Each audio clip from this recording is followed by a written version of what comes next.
Assalamualaikum warahmatullahi wabarakatuh dan salam sejahtera kepada semua pelajar perakaunan yang dikasihi. Kita sampai kepada bahagian terakhir di dalam subtopik 4.1 produk, iaitu kitaran hayat produk atau product life cycle. Apakah kitaran hayat produk? Ia merupakan sejarah hidup atau kitaran hayat sesuatu produk sejak daripada produk itu diperkenalkan di pasaran sehinggalah akhirnya ia ditarik keluar dari pasaran. Setiap produk yang dipasarkan akan melalui kitaran hayat produk ini. Dan setiap jenis produk, mereka mempunyai kitaran hayat produk yang berbeza-beza di antara satu dengan yang lain. Dalam subtopik ini, kita akan memfokuskan kepada strategi pemasaran produk dalam kitaran hayat produk. Terdapat 4 peringkat dalam kitaran hayat produk. Dimulai dengan pengenalan, pertumbuhan, seterusnya kematangan dan akhirnya kemerosotan. Kita lihat kepentingan kitaran hayat produk. Yang pertama, kitaran hayat produk adalah sebagai satu alat perancangan penting kepada pihak pemasar dalam memasarkan produk. Mereka akan merancang mengikut kepada tahap kitaran produk tersebut. Yang kedua, pemasar dapat menentukan strategi pemasaran yang sesuai pada setiap peringkat kitaran hayat produk. Yang ketiga, pemasar dapat mengenal pasti masa yang sesuai untuk melihat cara-cara memanjangkan jangka hayat sesuatu produk, iaitu bagaimana mahu mengekalkan produk dalam pasaran agar mereka tidak jatuh kepada peringkat kemerosotan. Yang keempat, pemasar dapat mencapai jualan dan keuntungan yang diinginkan. Ini adalah peringkat-peringkat kitaran hayat produk. Seperti yang telah diberitahu, kita mulakan dengan peringkat pengenalan. Kemudian, peringkat pertumbuhan. Seterusnya, peringkat kematangan. Dan akhir sekali ialah peringkat kemerosotan. Di dalam kitaran hayat produk ini, ada 2 keluk, iaitu keluk jualan dan keluk keuntungan. Paksi X ialah paksi masa, manakala paksi Y ialah paksi jualan dan untung. Kita mulakan dengan peringkat pengenalan. Pada peringkat ini, kategori produk adalah produk baru, untuk membentuk produk baru ataupun membina jenama baru untuk diperkenalkan di pasaran. Jualan pada ketika ini sangat rendah kerana permintaan daripada pengguna adalah rendah. Kos pula tinggi kerana banyak perbelanjaan untuk mempromosikan produk. Pelanggan pada ketika ini adalah daripada golongan perintis, iaitu hanya pembeli yang cukup bersedia untuk mencuba produk sahaja yang akan membeli produk. Pesaing pula sangat sedikit.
Kita ambil contoh Softlan.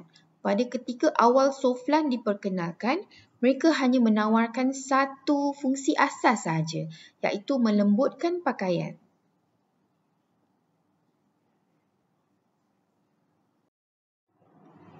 Peringkat yang kedua ialah peringkat pertumbuhan. Jualan pada ketika ini meningkat cepat kerana pelanggan telah mula membuat pembelian. Kos pada ketika ini semakin berkurang kerana pengeluaran bertambah. Keuntungan pula meningkat kerana jualan meningkat. Pelanggan pada ketika ini adalah pelanggan awal yang telah membeli dan akan terus membeli dan mempengaruhi pelanggan baru setelah mereka mengetahui tentang kebaikan produk yang ditawarkan. Pesaing pula semakin bertambah ramai kerana pesaing-pesaing baru mula memasuki pasaran kerana mereka mengetahui peluang untuk mendapat keuntungan yang besar. Pada peringkat pertumbuhan, objektif firma ialah untuk memaksimumkan share pasaran. Strategi 4P-nya, untuk produk, firma akan menawarkan pelanjutan produk, menawarkan perkhidmatan serta jaminan. Firma akan meningkatkan kualiti produk dan menambahkan ciri-ciri atau versi produk supaya wujud kepelbagaian. Untuk harga, bagi menembusi pasaran, harga akan diturunkan untuk menarik lebih ramai pelanggan. Bagi pengedaran, firma akan membina agihan yang lebih intensif. Bermaksud akan boleh didapati di banyak tempat. Bagi promosi pula, mereka akan banyak menggunakan pengiklanan untuk membina kesedaran dan minat dalam pasaran massa dan menekankan pembezaan produk dari segi jenama, ciri dan pembungkusan. Kita ambil contoh Softlan. Pada ketika pertumbuhan, mereka menawarkan refill pack untuk Softlan. Pada peringkat kematangan, iaitu peringkat terpanjang dalam kitaran hayat produk, jualan akan berada di kemuncak dan mula menurun. Kos pada peringkat kematangan adalah rendah bagi setiap pelanggan. Keuntungan akan mencapai tahap maksimum dan pada penghujung tempoh ia mula menyusut. Pelanggan sedia ada mula bertukar ke jenama lain.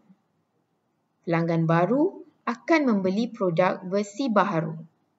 Pesaing pula adalah dalam keadaan stabil dan bilangan pesaing mula berkurangan kerana keuntungan sudah mula menyusut. Hanya pesaing-pesaing yang kukuh sahaja yang akan tinggal dalam industri. Pada peringkat kematangan, objektif firma ialah untuk memaksimumkan keuntungan sambil mempertahankan share pasaran. Bagi strategi 4P, untuk produk, mereka akan cuba mempelbagaikan jenama dan versi. Untuk harga pula, mereka akan cuba untuk menandingi harga yang ditawarkan oleh pesaing. Bagi pengedaran, mereka akan membina lebih banyak agihan intensif. Bagi promosi pula, mereka akan terus menggunakan pengiklanan dengan menekankan strategi untuk memanjangkan jangka hayat produk seperti menawarkan faedah tambahan dan memperbaharui pembungkusan. Mereka juga akan menggunakan promosi jualan untuk menggalakkan kesetiaan jenama. Kita lihat contoh Softlan tadi. Pada ketika ini, sudah ada banyak pesaing dalam pasaran kepada Softlan. Contohnya Daya, Downy, Fluffy, Comfort. Maka Softlan terpaksa mengeluarkan produk atau versi produk yang lebih baharu. Pada peringkat kemerosotan pula, jualan akan merosot disebabkan oleh kemajuan teknologi, perubahan citarasa pengguna dan persaingan yang meningkat. Kos pada ketika ini adalah rendah bagi setiap pelanggan. Keuntungan pula merosot kerana jualan yang semakin merosot. Pelanggan yang tinggal hanyalah yang betul-betul setia yang akan terus membeli produk. Pesaing pula berkurangan kerana ada firma pesaing yang keluar dari pasaran disebabkan keuntungan yang merosot.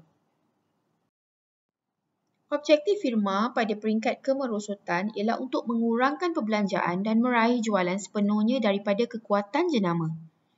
Strategi 4P mereka pada ketika ini ialah untuk produk, item atau versi produk yang lemah akan digugurkan daripada barisannya.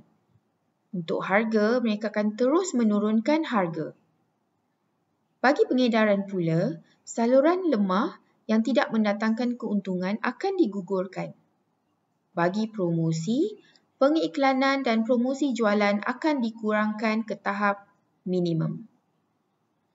Itu sahaja untuk 4.1 produk. Kita akan bersambung ke bahagian 4 iaitu penentuan harga.